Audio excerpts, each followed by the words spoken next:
ये कहानी है एक ऐसी तिजोरी की सीरीज की जिसे खोलना लगभग नामुमकिन है। और अगर कोई उन तिजोरियों को उसके असली मालिक के अलावा खोलने की कोशिश करे तो अंदर रखी हर चीज पल भर में जलकर राख हो जाए। और इन्हीं नामुमकिन तिजोरियों को खोलने का जुनून रखता है एक आम सा लड़का, सेबास्टियन। अब सवाल ये है कि क्या वो इन तिजोरियों को खोल पाएगा या फिर अंदर रखी हर चीज को जलाकर राख कर देगा। जानने के लिए बने रहिए वीडियो में। तो चलिए कहानी शुरू करते हैं। कहानी की शुरुआत होती है एक बंदे को दिखाते हुए जिसका नाम था सेबास्टियन। सेबास्टियन अपने यूट्यूब चैनल के लिए एक यूट्यूब वीडियो बना रहा था जिसमें वो बता रहा था कि कैसे एक तिजोरी बनाने वाले ने 4 तिजोरियों की सीरीज बनाई जिनको उसके मालिक के बिना खोलना नामुमकिन था। और अगर कोई उसे खोलने की कोशिश करे जो उसका मालिक नहीं है तो अंदर रखी चीजें जलकर राख हो जाएं। और तिजोरी वाले ने उन तिजोरियों को नाम भी दिया जो थे दास राइनगोल्ड, द वालकिरी, द सीगफ्रीड और द गॉटर डामरोंग। सेबास्टियन ये बातें बताता है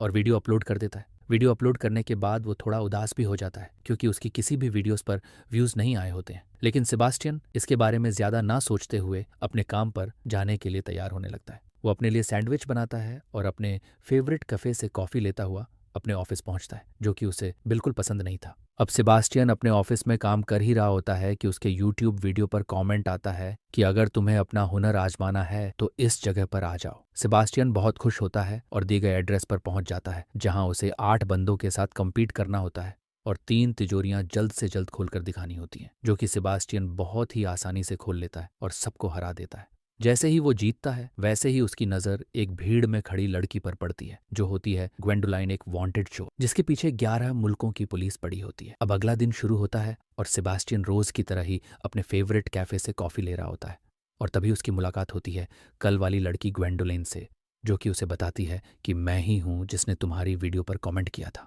और मैंने ही तुम्हें उस पते पर भेजा था ताकि मैं तुम्हारा हुनर परख सकूं। ग्वेंडोलिन सेबास्टियन को कुछ चोरियों में शामिल होने का ऑफर देती है जिसमें वो तिजोरियां खोल पाएगा जो कि उसने कहानी की शुरुआत में अपनी यूट्यूब वीडियो में बताई थी। वो ऑफर देने के बाद कहती है कि अगर तुम्हें मंजूर हो तो इस पते पर आ जाना। पता देकर वो वहां से चली जाती है। सेबास्टियन फिर काफी टाइम तक इसके बारे में सोचता है और आखिर में ग्वेंडोलिन के पते पर पहुंच जाता है। पते पर पहुंचने के बाद ग्वेंडोलिन सेबास्टियन को बाकी टीममेट्स से मिलाती है जो कि होते हैं कोरिना, एक हैकर, रोल्फी, एक खतरनाक ड्राइवर और ब्रैड केज, एक मारधाड़ का स्पेशलिस्ट। अब सेबास्टियन को तिजोरियों की लोकेशन बताई जाती है जो कि होती है राइनगोल्ड पेरिस फ्रांस के एक बैंक में, वल्किरी प्राग चेक रिपब्लिक के एक बैंक में, सीगफ्रीड सेंट मोरिट्स स्विट्जरलैंड के एक कसिनो में और आखिरी गॉटरडमेरुंग के बारे में अभी कोई जानकारी नहीं होती। अब आती है पहली चोरी को अंजाम देने की बारी जो कि कुछ इस तरह अंजाम दी जाती है। सबसे पहले सेबास्टियन टॉयलेट यूज करने के बहाने बैंक में जाता है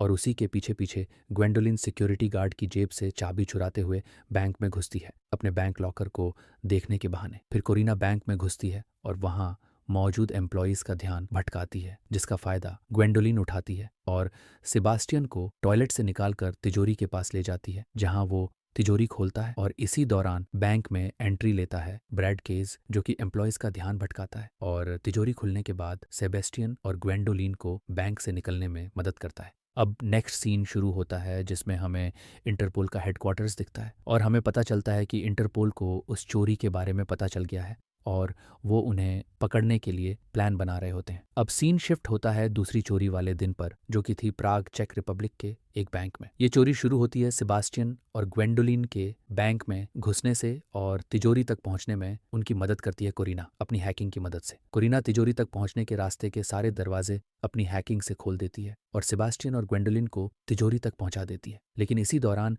एक सिक्योरिटी गार्ड को उन पर शक हो जाता है और वो अलार्म बजा देता है जिससे फिर चोरी का प्लान बी स्टार्ट करना पड़ता है जिसमें होता ये है कि ब्रैड बैंक में घुसता है और वहां मौजूद एम्प्लॉयज को मारने लगता है ताकि सभी का ध्यान सेबास्टियन और ग्वेंडोलिन से हट सके। और फिर इसी का फायदा उठाते हुए सेबास्टियन और ग्वेंडोलिन जल्दी से तिजोरी खोलकर उससे पैसे निकालकर वहां से निकल जाते हैं। लेकिन चोरी के आखिरी में एक ट्विस्ट आ जाता है जब ब्रैड सेबास्टियन को वैन से धक्का मारकर बाहर गिरा देता है और उसे वहीं छोड़कर वहां से भाग जाता है। ये चीज जो ब्रैड ने की वो प्लान में नहीं थी, ये ब्रैड ने खुद से की थी जो कि बाकी टीम मेंबर्स को बिल्कुल पसंद नहीं आई। थोड़ी दूर पहुंचने पर ग्वेंडोलिन और कोरिना भी वैन से उतर जाती हैं और ब्रैड और रॉल्फी का साथ छोड़ देती हैं। वो दोनों फिर सेबास्टियन के घर पहुंच जाती हैं और वहीं सेबास्टियन भी बहुत मुश्किल से बचते बचाते अपने घर पहुंच जाता है। सेबास्टियन उन दोनों को वहां देखकर बहुत हैरान होता है और उन पर बहुत गुस्सा होता है, लेकिन ग्वेंडोलिन और कोरिना सेबास्टियन से माफी मांगती हैं और कहती हैं वो सब ब्रैड ने खुद से किया था, हमारा इसमें कोई हाथ नहीं था। सेबास्टियन सारी बातें सुनता है